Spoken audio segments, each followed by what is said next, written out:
Shalom Adonai. Quero profetizar nesse primeiro dia da semana, uma semana de bênção para você e para toda a sua casa. Que a presença de Deus possa permear todas as áreas da sua vida no decorrer de toda essa semana. E que a cada dia, que a cada decisão, o Senhor esteja à frente. Que em todos os momentos as suas atitudes sejam inspiradas pelo Espírito Santo. E dessa maneira, tenho certeza que você terá uma semana de vitória, uma semana abençoada. E vamos começar esse conteúdo aqui com um questionamento. Você acredita que o arrebatamento da igreja pode se dar ainda em 2024?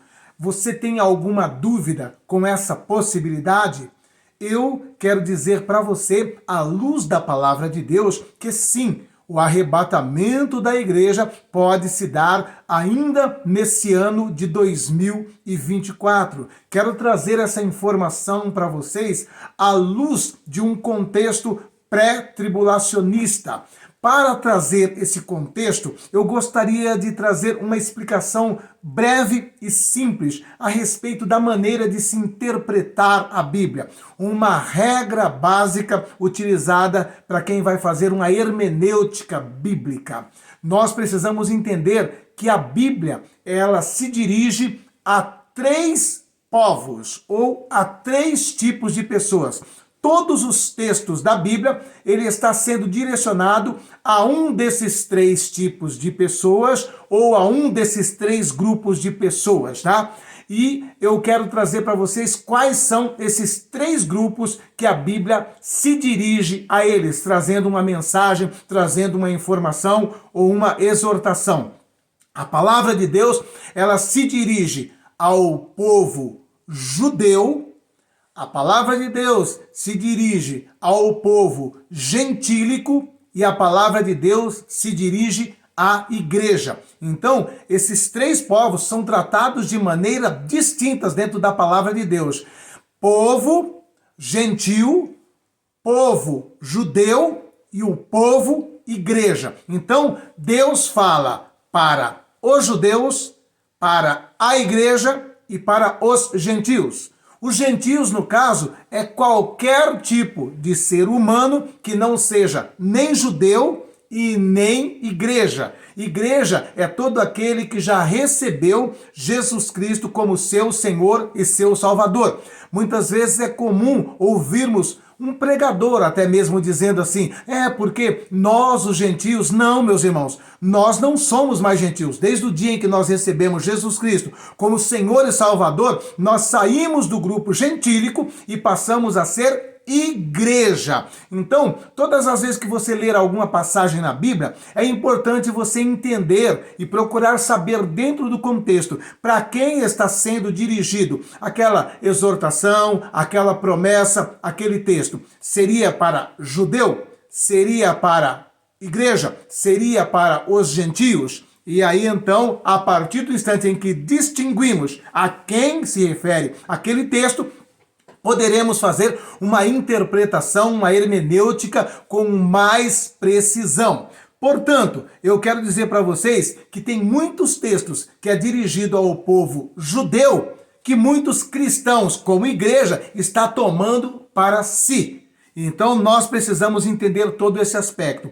Outra coisa, nós temos aí três linhas interpretativas dentro da teologia a respeito desse momento em que culmina, com a humanidade como nós a conhecemos, a civilização como nós a conhecemos, o mundo como nós a conhecemos. E este é o momento em que nós chamamos da volta de Jesus Cristo. E a volta de Jesus Cristo, nós acreditamos da seguinte forma: a volta de Jesus Cristo, ela tem duas etapas. Em uma etapa, ele virá para a igreja. E em outra etapa, na segunda etapa, ele virá para os judeus. Na primeira etapa, que ele vem para a igreja é somente aqueles que um dia confessaram Jesus Cristo como seu Senhor e seu Salvador. Já na segunda etapa dessa vinda, onde está registrado que todo olho o verá, ele virá com a igreja, com os seus anjos, no final dos 7 anos da grande tribulação para Israel. Então, nessa segunda etapa, ele virá com a igreja e virá para Israel. Mas na primeira etapa, ele virá de maneira invisível para a igreja. Na segunda etapa, os seus pés pisarão nessa terra, tocará o Monte das Oliveiras. Já na primeira fase, ele não tocará com seus pés nessa terra. Ele vai ficar em um instante entre os céus de Deus e a terra. Porque nós, como igreja, seremos arrebatados, arrancados daqui e nos encontraremos com ele, segundo a palavra de Deus, nos ares, diferente de Israel, que vai o contemplar ali, no Monte das Oliveiras. Nós encontraremos com ele nos ares. Então, eu quero deixar bem claro para vocês que esta primeira etapa, que nós chamamos de arrebatamento, não terá nenhum sinal, não terá nenhuma sinalização, poderá acontecer a qualquer instante. E nós somos exortados ali na parábola das 10 virgens a ser prudentes como as 5. Por quê? Porque não havia um horário estabelecido para a chegada do noivo. Ele poderia chegar a qualquer momento. Tanto é que as loucas viviam de qualquer forma, não se preocupavam com o azeite na lâmpada, porque diziam assim, não, quando estiver mais próximo, quando a gente sentir que está próximo esse momento, nós vamos encher nossas lâmpadas. Mas até então que ouve-se o brado, eis que o noivo vem aí, e elas não tiveram tempo de abastecer suas lâmpadas. Esta parábola é uma exortação não para Israel, não para os gentios, é uma exortação à vigilância para a igreja, para que a igreja venha agir como as virgens prudentes, mantendo em todo o tempo a lâmpada cheia do azeite, ou seja, mantendo-se em todo o tempo cheio do Espírito Santo de Deus. Logo, então, não haverá sinal, não haverá evidência, simplesmente só vai ouvir o brado, só vai ouvir o toque da trombeta e nos encontraremos com ele nos ares. E vou trazer isso dentro da palavra de Deus, tá? Então aqui em 1 Tessalonicenses, capítulo 4, do versículo 13 até o 18, é um texto especificamente para a igreja. Você está entendendo? Diferente daquele texto que diz que os seus pés tocarão o Monte das Oliveiras, que todo olho o verá, né? Ali é para os judeus. Naquele instante ele não estará vindo para a igreja. Ele estará vindo para socorrer os judeus que estarão sitiados por um grande exército liderado pelo anticristo, ok? Então vamos fazer a leitura aqui que é para a igreja. 1 Tessalonicenses, capítulo 4, do versículo 13 ao 18. Diz-nos desta forma a palavra de Deus. Não quero, porém, irmãos, que sejais ignorantes acerca dos que já dormem, para que não vos entristeçais, como os demais que não têm esperança. Porque, se cremos que Jesus morreu e ressuscitou, assim também aos que em Jesus dormem, Deus os tornará a trazer com ele. Dizemo-vos, pois, isto pela palavra do Senhor, que nós, os que ficarmos vivos para a vinda do Senhor, não precederemos os que dormem. Porque o mesmo Senhor descerá do céu com alarido, e com voz de arcanjo, e com a trombeta de Deus. E os que morreram em Cristo ressuscitarão primeiro. Depois nós, os que ficarmos vivos, seremos arrebatados juntamente com eles nas nuvens, a encontrar o Senhor nos ares. Assim estaremos sempre com o Senhor. Portanto, consolai-vos uns aos outros com estas palavras. Então, preste bem atenção. Uma coisa bem clara para nós aqui está aqui no verso 17. Nós, os que ficarmos vivos, seremos arrebatados juntamente com eles. Eles quem? Aqueles que já morreram, que já dormiram em Cristo Jesus. Primeiro, numa fração de segundo à nossa frente, eles ressuscitarão em um corpo transformado. E depois nós, juntamente com eles, também seremos transformados. E olha o que diz aqui. E seremos arrebatados.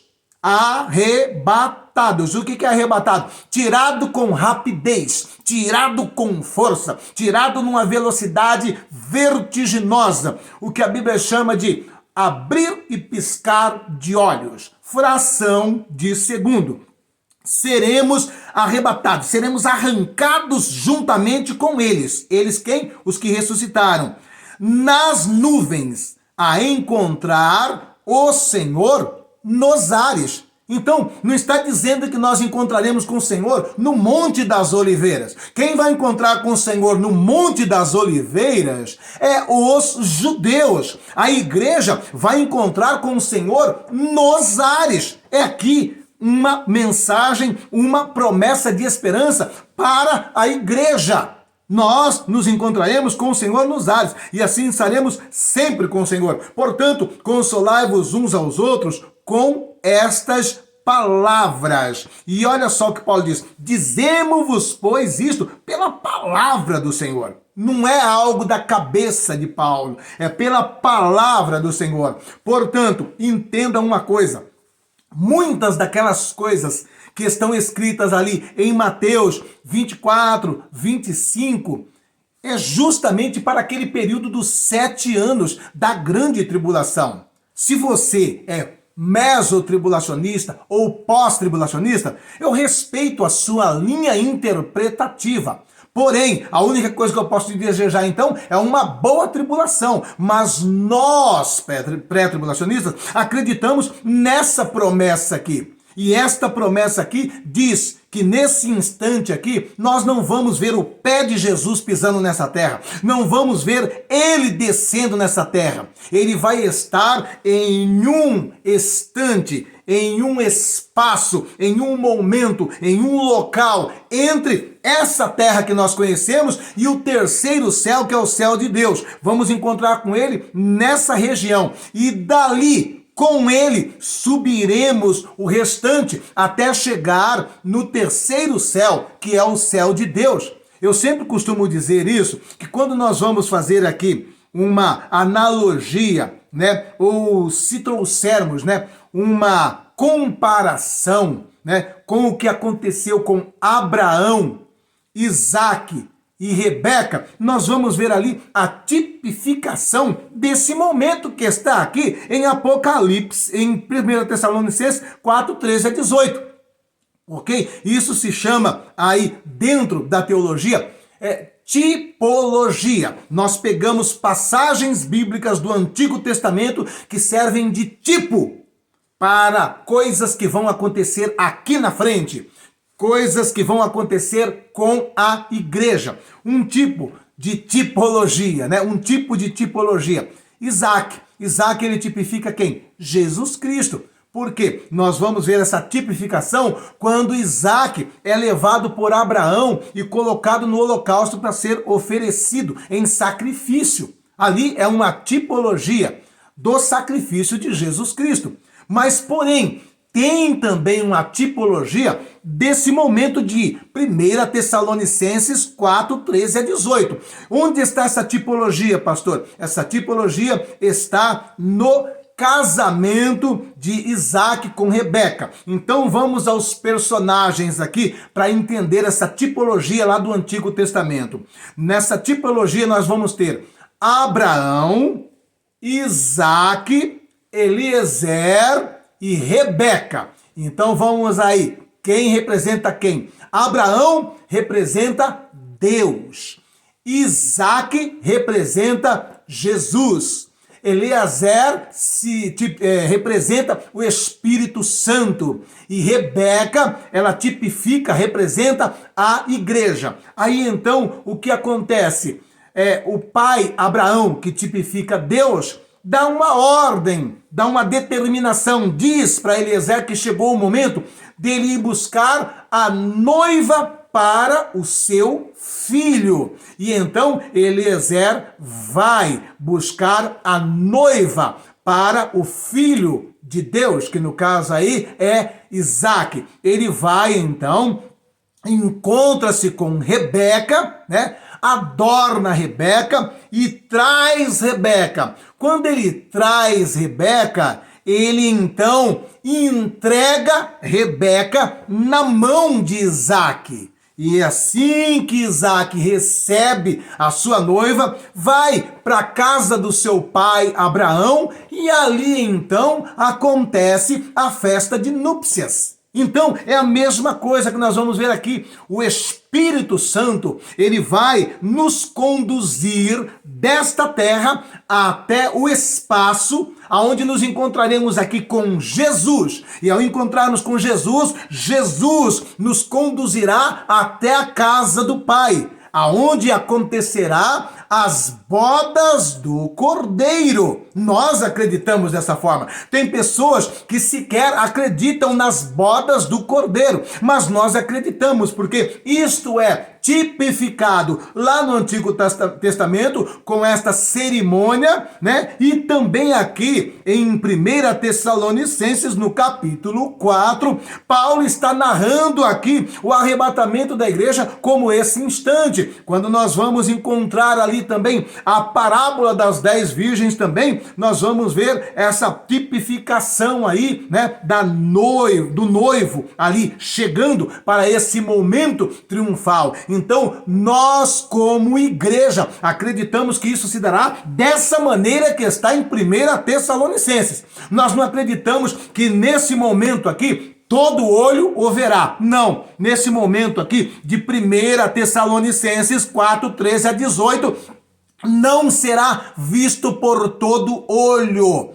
E até mesmo essa trombeta, esse brado, não será ouvido por toda a humanidade. Será ouvido única e exclusivamente pela igreja que vai estar preparada. Porque essa trombeta é algo espiritual. Somente aqueles que estiverem em comunhão com Deus, ou seja, que estiverem com a sua lâmpada cheia do azeite, vai ouvir o brado, vai ouvir a trombeta. Desta forma, os que ficarem aqui serão como as virgens loucas. Elas vão saber, vão receber a informação que a notícia vai estar sendo propagada em todo o veículo de comunicação.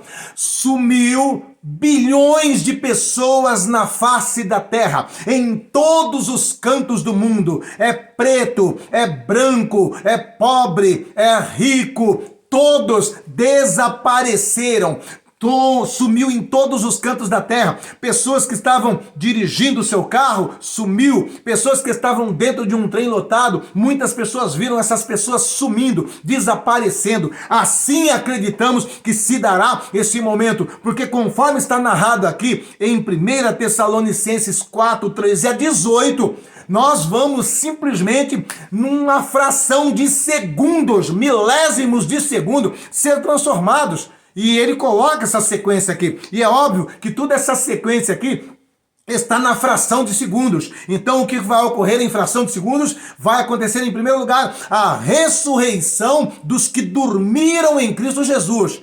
Todos aqueles que dormiram crendo em Jesus, recebendo o Cordeiro de Deus, eles vão ressuscitar. Aí você vai dizer assim, mas pastor, e os que viveram antes da igreja? Os que viveram antes da igreja, eles também receberam o Cordeiro pela fé. Você sabe disso, que todos aqueles que antes da igreja, né, participaram ali daquele ritual que foi estabelecido na saída do Egito, que era o sacrifício daquele Cordeiro da Páscoa. Aquele Cordeiro da Páscoa era Jesus Cristo, é Jesus Cristo. Então, naquele ato de participar daquela cerimônia ali, que ficou intitulado como a Páscoa, tá? Então, pela fé, eles estavam ali recebendo quem? O Cordeiro de Deus. Não era para eles simplesmente um cordeiro. Não era simplesmente um animal que estava ali. Para eles, aquilo ali era o Cordeiro de Deus que tira o pecado do mundo. Então, pela fé, todos eles estavam ali recebendo Jesus Cristo. Eles não tinham o nome de Jesus Cristo, mas tinham o título. Nós estamos celebrando a quem? Ao Cordeiro de Deus, que tira o pecado do mundo, que nos livrará da morte. E então, eles também, assim como nós, serão ressuscitados. Os que já dormem, os que viveram antes de Cristo, serão ressuscitados, porque pela fé, ao participar do ato ali, eles receberam aquele cordeiro como Cordeiro de Deus. Eles não faziam aquela cerimônia simplesmente achando que era um animalzinho que estava morto. Era um ato de fé. Eles celebravam pela fé. Ali eles celebravam Jesus Cristo. Não tinham o nome Jesus Cristo, mas tinham o título que foi colocado desde a fundação do mundo. O Cordeiro de Deus que tira o pecado do mundo. Então, pela fé, a mesma coisa. Nós não vivemos com Jesus. Nós estamos vivendo posteriormente ao ato de Jesus. Mas nós também recebemos ele como Cordeiro pela fé. Eu não vi Jesus fisicamente. Você não viu Jesus fisicamente, mas pela fé você tem Jesus como quem? O Cordeiro de Deus, certo? A mesma coisa os que viveram antes de Jesus. Os que viveram antes de Jesus, assim como nós, é um ato de fé. Eu não vi Jesus, não vi nenhuma túnica dele, não vi nenhuma sandália dele, não vi nenhum sinal material dele, mas pela fé eu tenho Jesus Cristo como Cordeiro, que me limpa de todo o pecado, que me purifica e que me torna novamente aceitável a Deus. Então, a mesma coisa os que viveram antes de Jesus. Eles também, como eu e como você, receberam pela fé o Cordeiro de Deus que tira o pecado do mundo. E por esta fé eles receberam. Porque o justo viverá pela fé. Não é pelo que vê, não é pelo que toca. Então, dessa forma, eu e você temos que estar preparados, temos que estar com as nossas lâmpadas cheias, porque sim, nesse ano de 2024, esse brado pode ser dado. Neste ano de 2024, poderemos ver este evento em que bilhões de pessoas em todos os cantos do mundo vão simplesmente desaparecer, vão sumir desse planeta aqui. E nós que conhecemos a Escritura, nós que conhecemos 1 Tessalonicenses 4:13-18, entenderemos. Se por acaso não estivermos fiéis, se por acaso não estivermos com as nossas lâmpadas cheias de azeite, nós vamos entender quando acontecer que lá na própria Globo Lixo, na CBN, se vier o noticiário, está sendo divulgado uma notícia que em todos os cantos do mundo, bilhões de pessoas estão desaparecendo ou desapareceram do nada.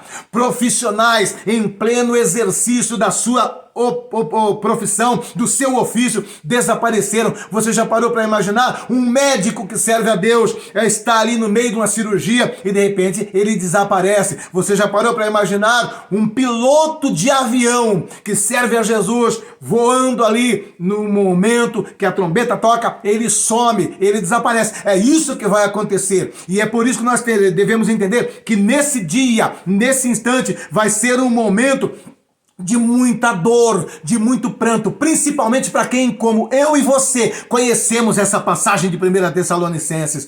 Quando nós estivermos ouvindo essa notícia, nós vamos entender, eu fiquei, porque se eu estou ouvindo essa notícia, é porque eu fiquei, porque quem está fiel, quem tem azeite na lâmpada, não vai ouvir essa notícia, porque nesse momento já estará nas mansões celestial, já entrando ali no tribunal de Cristo, para ser galardoado, porque nós acreditamos que esta será a sequência, né? Assim como antes, né, do ato cerimonial, o que aconteceu? Rebeca foi adornada.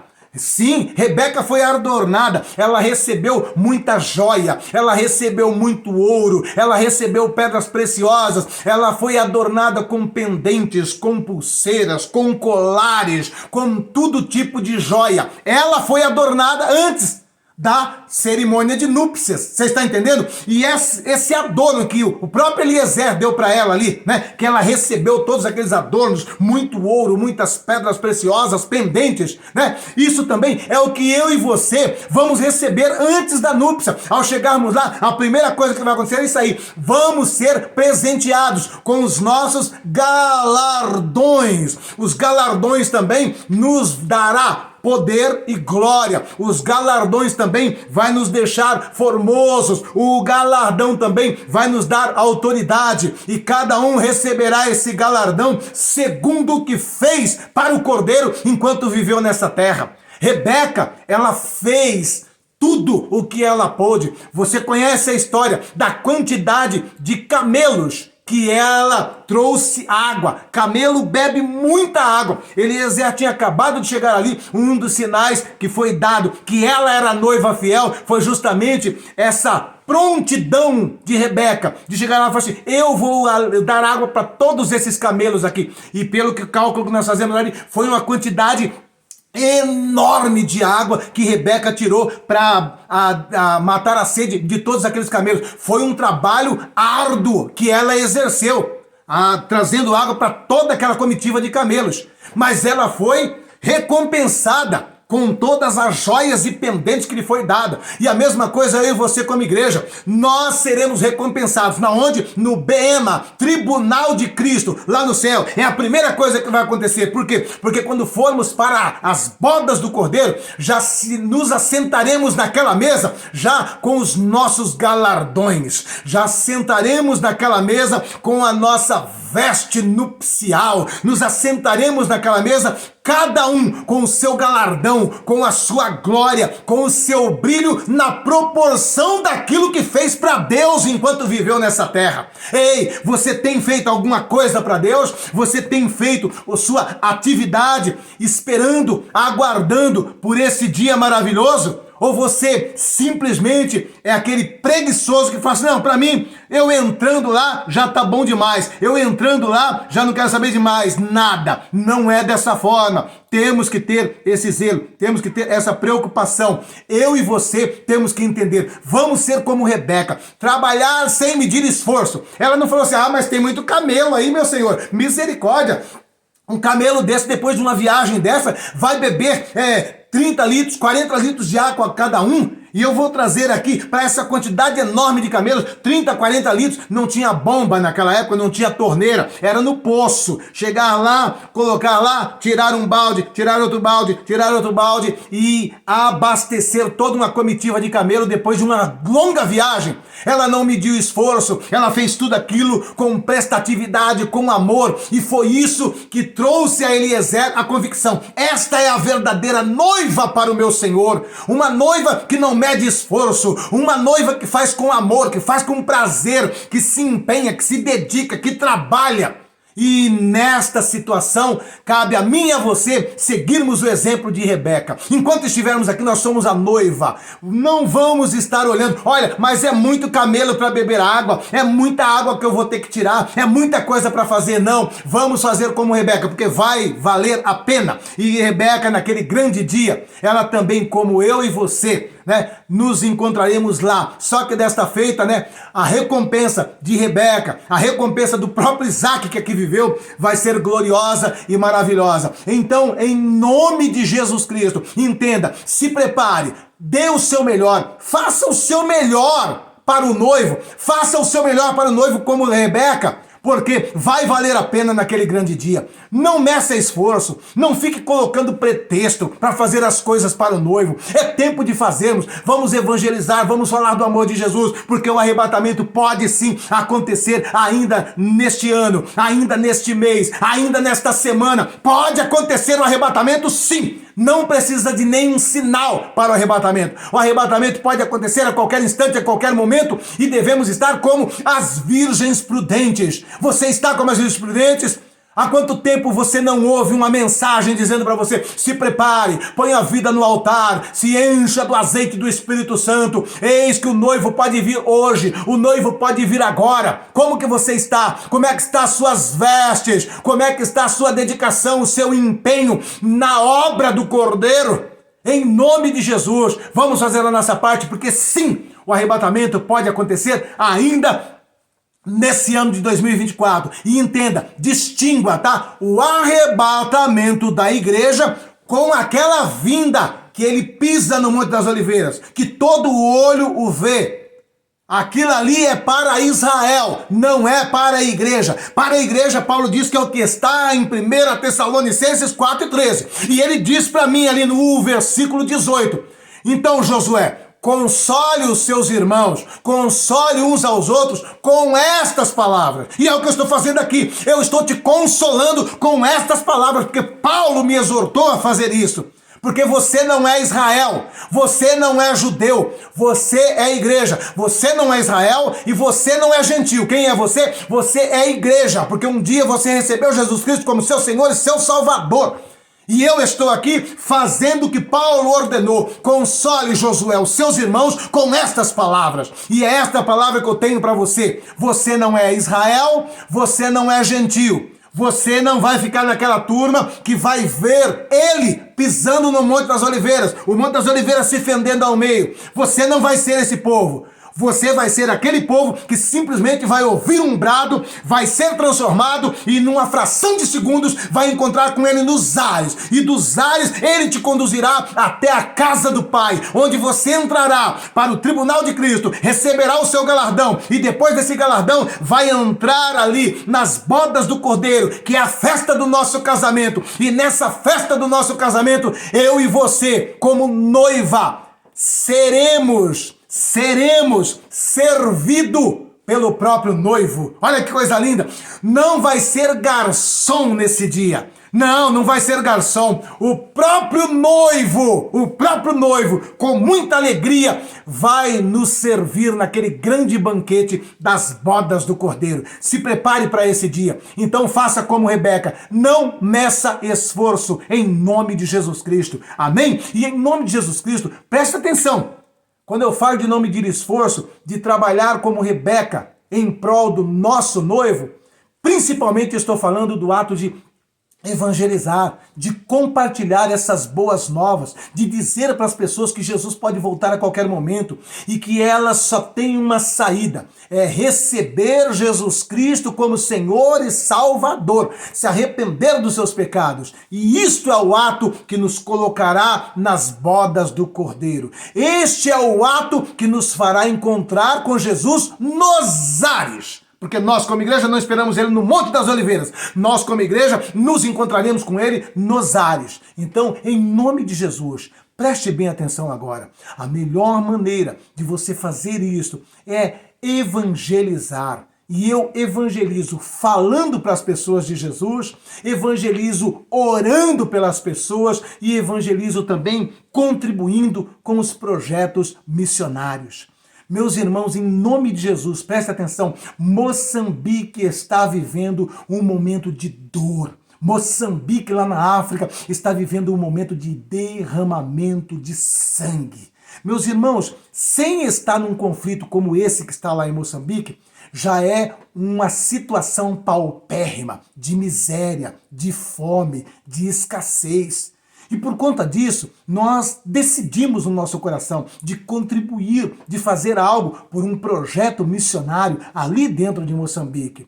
E nós temos um projeto missionário lá onde alimentamos, vestimos e calçamos centenas de crianças, meus irmãos. E isso se dá por conta de pessoas como vocês, que como Rebeca trabalha em prol do noivo, que como Rebeca não mede esforço para servir ao noivo. Porque ao servir esses neguinhos lá em Moçambique, você está servindo o próprio noivo. Você sabia disso?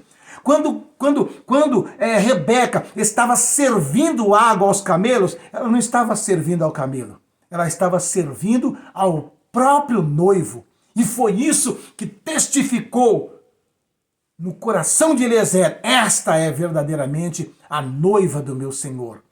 Então, em nome de Jesus, nós pedimos, nos ajude, principalmente agora, que eles estão vivendo uma verdadeira guerra civil lá. A escassez piora. E em nome de Jesus, meus irmãos, em nome de Jesus, uma coisa que eu peço todo dia para vocês é a seguinte: me ajude.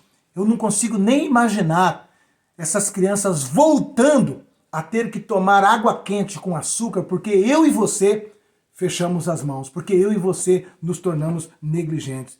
Nos ajude em nome de Jesus Cristo, em nome de Jesus. Não deixe para amanhã o que podemos fazer hoje. Dê uma olhadinha nesse projeto nosso aqui em Moçambique. E aqui embaixo, ó, na descrição desse vídeo, tem os dados necessários. Se você quer ser como Rebeca e ajudar o noivo na sua obra nessa terra. Olha que lindo. Graça e paz, pastor Josué e a todos os irmãos do Brasil. Meus irmãos, quero apresentar a vocês hoje. Estamos aqui hoje numa manhã de domingo. As crianças estão tomando aqui o chá com leite. Muitas das vezes temos feito apenas água quente e açúcar. Mas hoje fizemos aqui o chá com leite e colocamos também um pouco de café. Quero aqui louvar a Deus pela vida do pastor Josué do Brasil, que nos ajudou aqui a melhorar aqui a situação. Todas as vezes era apenas água quente, mas veja aqui, já temos aqui o leite que colocamos para todas as crianças. Hoje é o primeiro dia que conseguimos aí fazer chá com o leite, um café, E é uma bênção. Deus abençoe o pastor Josué e a todos os irmãos, em nome de Jesus. Amém? Então eu te peço encarecidamente, em nome de Jesus, essa ajuda, essa colaboração, uma oferta de amor, algo que não lhe custe nada. Não vai diminuir o copo de leite do teu filho, não vai diminuir o teu prato de comida. Mas esse seu ato vai simplesmente mover o coração de Deus. Porque ao fazer esse gesto, assim como Rebeca, você não está fazendo para camelo, você não está fazendo para esses neguinhos lá em Moçambique. Você está fazendo para o próprio noivo, para o próprio cordeiro. E Jesus mesmo disse isso, que naquele grande dia ele vai dizer para muitos de nós: eu tive fome e você me deu de comer. Eu tive frio e você me deu de vestir. E se você falar, mas quando foi isso, Jesus? O próprio Jesus vai te dizer, foi quando você contribuiu com aqueles negrinhos lá da África, lá de Moçambique. Na realidade, você estava fazendo aquilo para mim. Amém? Então, isso que eu estou te dizendo não é uma ilustração da minha cabeça. É o que o próprio Jesus disse, que naquele dia ele diria isso para aqueles que estendeu as mãos para ajudar esses pequeninos. E se você crê na palavra de Deus, e se você entende que o que eu estou falando aqui não é uma ilustração da minha cabeça, mas eu estou reproduzindo uma passagem bíblica, seja fiel no seu ato de contribuir com esse lindo projeto ali em Moçambique, principalmente nesse momento de guerra civil que eles estão vivendo lá. Me ajudem a ajudar essas crianças em nome de Jesus. Junte a sua oferta com a minha e vamos manter essas crianças lá. Amém? Se inscreva no canal, deixa o like, deixa o joinha e compartilhe essa mensagem com o maior número de pessoas possível, principalmente com cristãos que se desviaram dos caminhos do Senhor. Amém? Um beijo no teu coração, fiquem todos com Deus.